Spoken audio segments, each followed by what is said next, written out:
તમે તમારા ઘરોમાં, ફાર્મ હાઉસીસમાં, ઓફિસોમાં જો ઓનલાઈન સીસીટીવી કેમેરાઓ લગાડ્યા હોય તો માનનીય અધ્યક્ષશ્રી, નેટવર્ક ઇન્સ્ટોલેશન પછી તરત જ ડિફોલ્ટ યુઝર નેમ અને પાસવર્ડ આપણે બદલવો જોઈએ.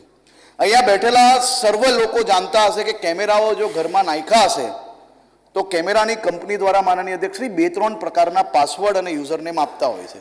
યુઝર નેમ હોય તો એડમિન હોય, પાસવર્ડ હોય તો એડમિન 1 2 3 હોય.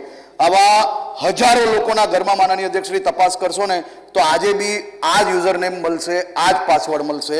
આ યુઝર નેમ અને પાસવર્ડ જો બદલી લેશો તો કોઈ બી ચીલાચાલુ વ્યક્તિ તમારા ઘરમાં તમારા સુધી જલ્દીથી પહોંચી શકશે નહીં. મજબૂત અને યુનિક પાસવર્ડ રાખવો જોઈએ.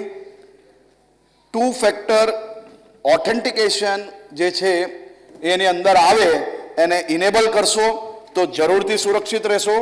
અનઆવશ્યક ફીચર્સને ડિસેબલ કરવા, રિમોટ એક્સેસ જરૂરી હોય તો વીપીએન એટલે વર્ચ્યુઅલ પ્રાઇવેટ નેટવર્કનો ઉપયોગ કરવો.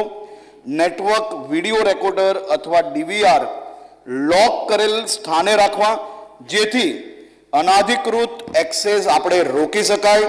સીસીટીવી સિસ્ટમ પર અનઅધિકૃત પ્રવેશને બ્લોક કરવા, હાર્ડવેર તથા સોફ્ટવેરને ફાયરવોલ ઉપયોગ કરવો.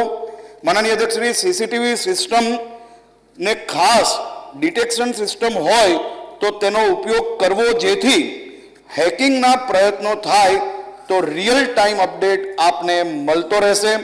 તમારા સિસ્ટમની સાયબર સિક્યોરિટીની સાયબર પ્રોફેશનલ દ્વારા નિયમિત સિક્યુરિટી ઓડિટ કરાવવી.